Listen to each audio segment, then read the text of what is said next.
Would you rather have queso coming out your nose or guacamole coming out your ears? What? Yeah, queso coming out your nose or guacamole coming out your ears. For how long? It's a good question. There's no constraint on that, Matt Tresidder. I Is it edible once it's out? Because I like That's up guacamole to you way to more than decide. You could queso. technically eat anything that you I, that's your yeah, choice. I would do guac, I guess. Tell me Yeah, why. Tell me more. because I love guacamole. I don't like queso that much. So it's more about the taste or The yeah, texture. okay. Yeah, So my yeah, answer was to me, the answer is really clear. Like, obviously, it's queso coming out your nose because then it drips straight into your mouth.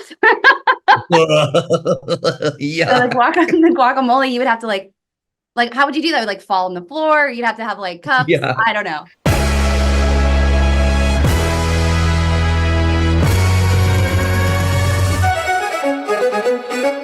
Welcome to the Leadr Pulse podcast, the podcast with actionable insights for leaders revolutionizing the world of work. I'm Holly Tate, your host, Chief Marketing Officer here at Leadr. And I would love to hear your answer to that crazy question. Would you rather have guacamole coming out your ears or queso coming out your nose? Let us know on social media at Leadr Inc. Or if you're watching this on YouTube, comment in the comment section below. Would love to hear from you. But clearly, I'm right? It's queso coming out your nose, so it goes into your mouth. But today's conversation was inspired by an interview that Matt Tresidder, our co-founder and CEO, did with Frank Blake, who's the former CEO of Home Depot. So listen up as Matt and I unpack and debate this question of when should you be the bottleneck as a leader? So Matt, what I want to talk to you about today is this idea around you being the bottleneck. So you often I've worked with you now for about 3 years. And one of the things that I hear you say more than ever is I refuse to be the bottleneck. Mhm. So yeah, I just want to unpack this together because I think it's you have a very strong opinion about it. You have an interesting opinion. So what does that mean? Like when you say, I refuse to be the bottleneck, what do you mean when you say that? I've said it in different ways. So one of the ways I've said it is I'll be damned if I'm the reason why we don't grow. Like Mhm. I don't want to be the one that is the one that's slowing the team down. I don't want to be the one that's causing customers to have a worse experience. I don't want to be the one that's limiting other people's growth, like the John Maxwell law of the lid. We can talk through that too. But I refuse to be that person. So I've thought that for a long, long time. So now I'm just going to run ahead of other people. You and I have talked about catch me if you can, Mhm. just being as fast and as quick as possible. So that's the sentiment behind it. I saw in Slack the other day, we were in some conversation with one of our teammates, and you said agility is a competitive advantage. So is Yeah. that kind of what you mean? Like it's about being fast and agile as a competitive advantage for the business? 1,000%. Just yesterday, someone said, Matt, you don't have patience. And I said, 100% do. We can get this tomorrow. It doesn't have to be today.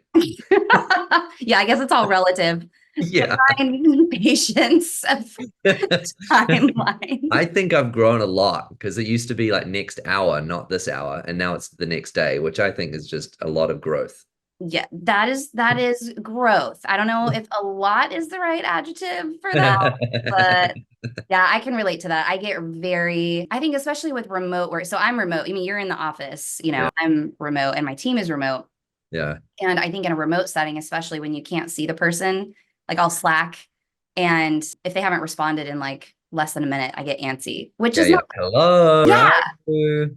which is not necessarily fair because like if you're in the office with someone, you'd be able to see like they have their door shut or they're meeting with this person or they just walked to the bathroom or whatever.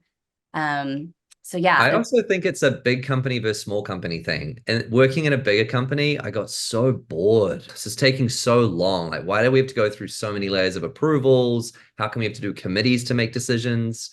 Like, let's just be much faster. And then I think when you get into a smaller company environment, you realize like the speed of pace is determined by how quickly you want to move almost. yeah. That almost becomes like a psychotic challenge to yourself. Psychotic is the right word. You get addicted to it, right? Yeah, that's why. So we say, Matt, you just said a few minutes ago, but for people who are listening, it was like, catch me if you can. That's kind of our thing Yeah. because um, I Well, we have behavioral norms here at Leadr, which is an interesting concept. I've never had that at a company before I joined the team here.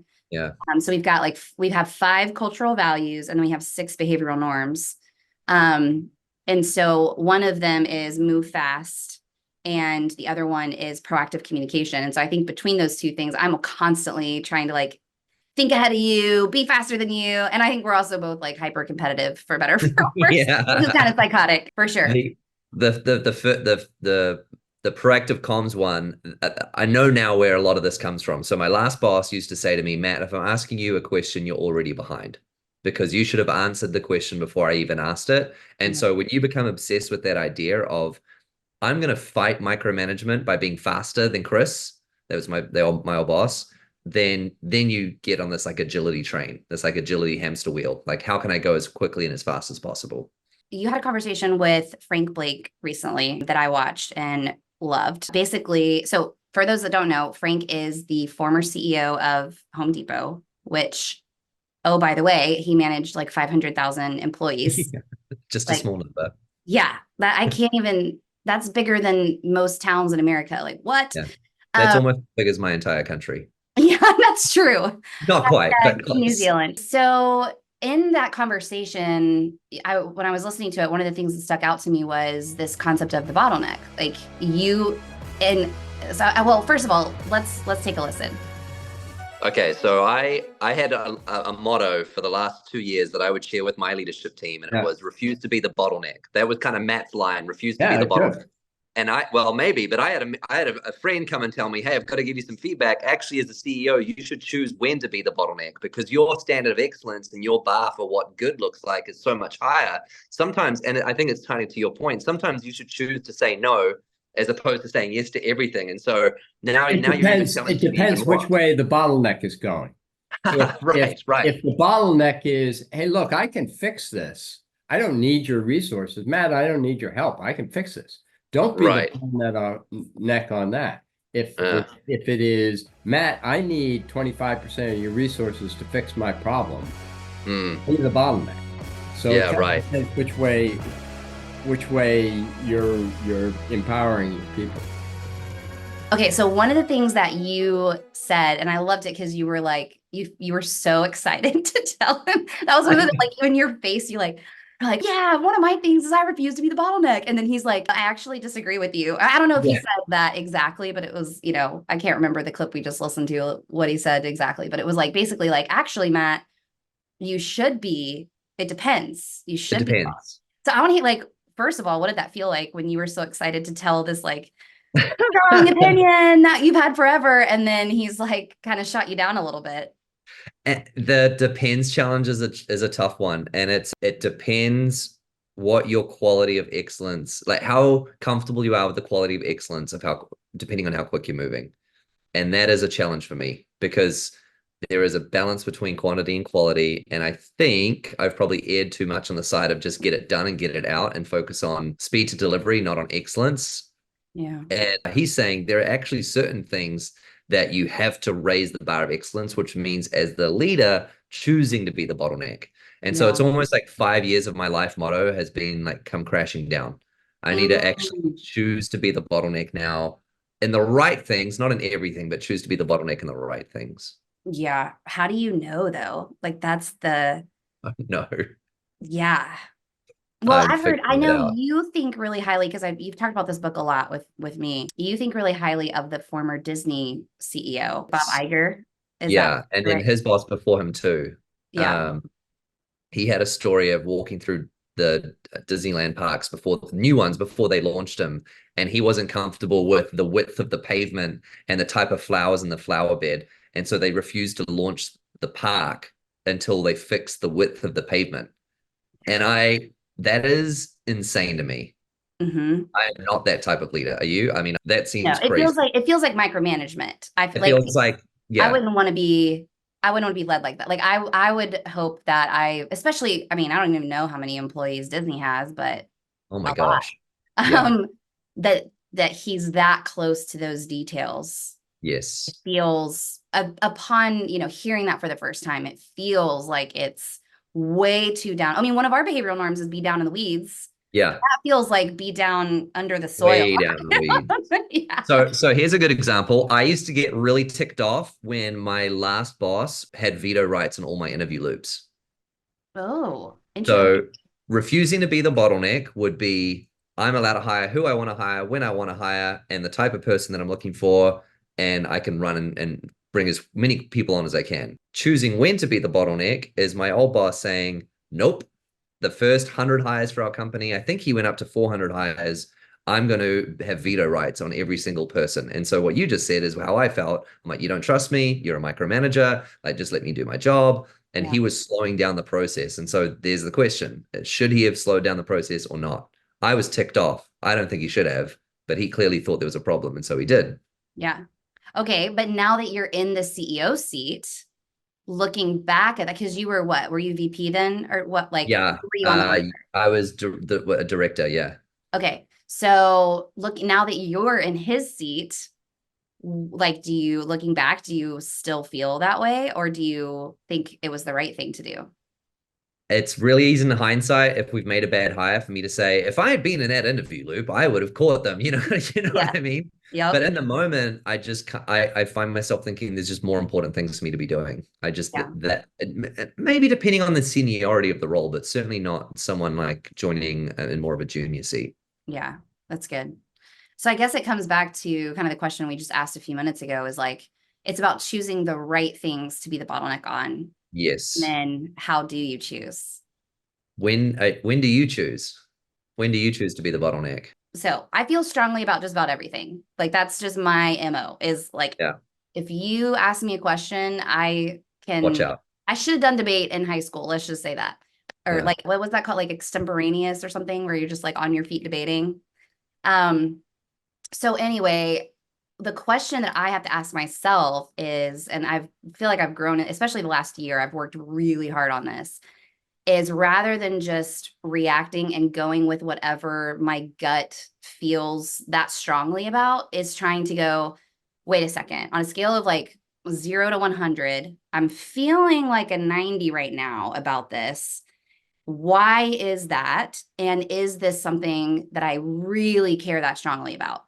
Yeah. And so I'll try to just like pause, because to your point, we talked about this earlier, like you and I both love to move fast. That's part of our culture here, but it doesn't always mean that's best. So to like take a breath, take a second and just go, okay, I'm feeling strongly about this.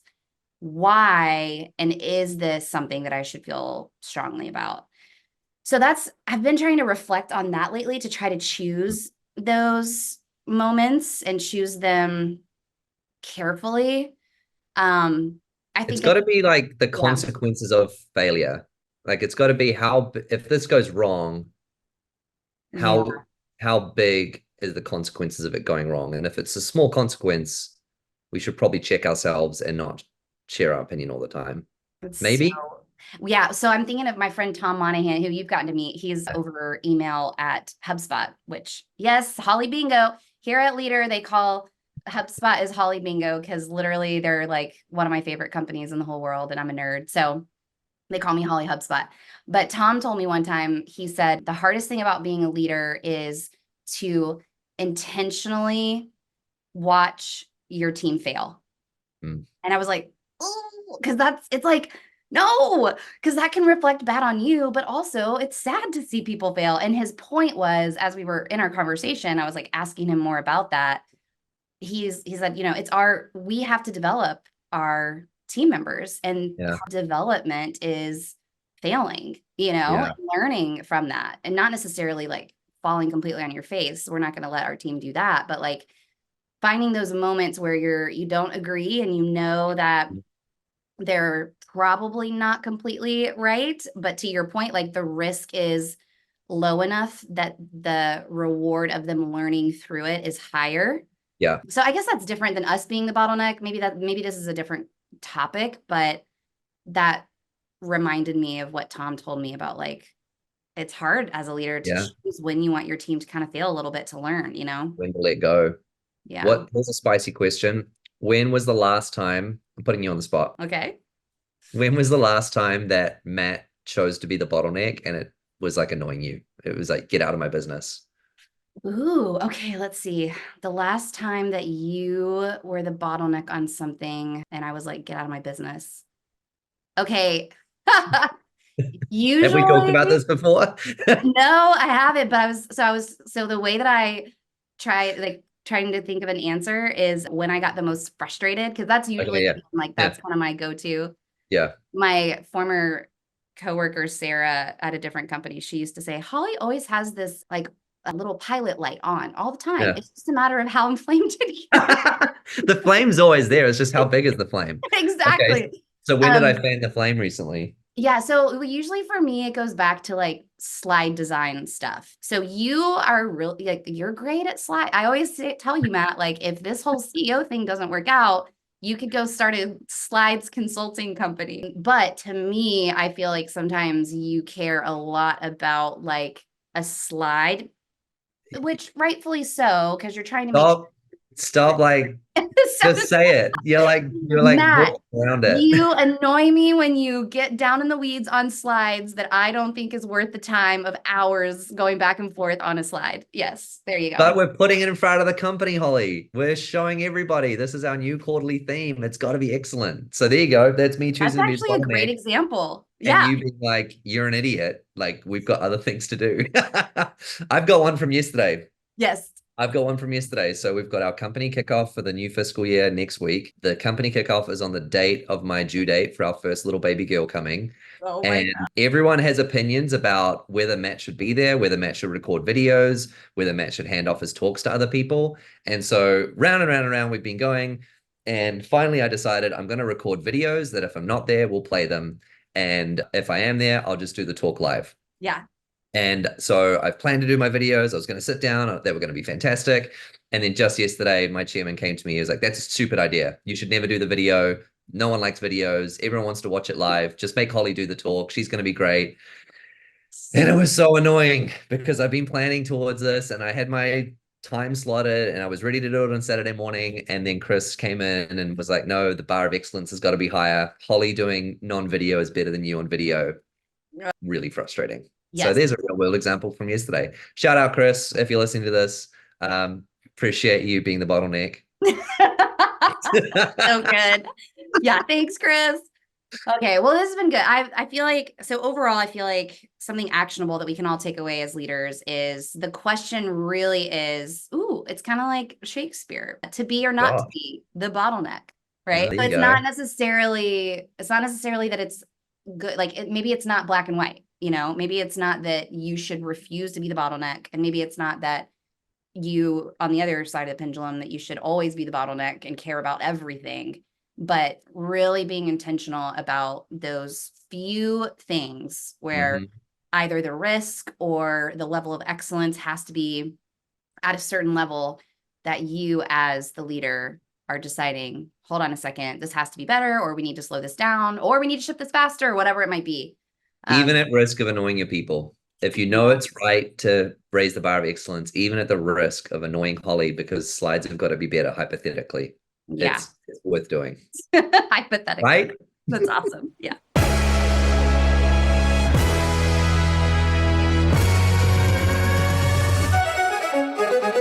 Thanks for listening to today's podcast. Did you know that we send out a weekly email called Leadr Pulse? You can subscribe to it on our website, leadr.com. That's LEADR.com. It's got actionable insights for leaders revolutionizing the world of work. So if you're enjoying this podcast, check out our website and subscribe to our weekly email.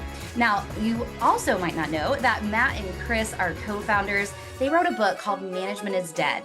It's all about this topic of creating a revolution around the ROI of people development. You can check it out at managementisdead.com. You can order your copy anywhere books are sold, and make sure that you order it, read it with your team. It's jam-packed full of insights for you to be the best leader that you can be. We'll see you next time on the Leadr Pulse podcast.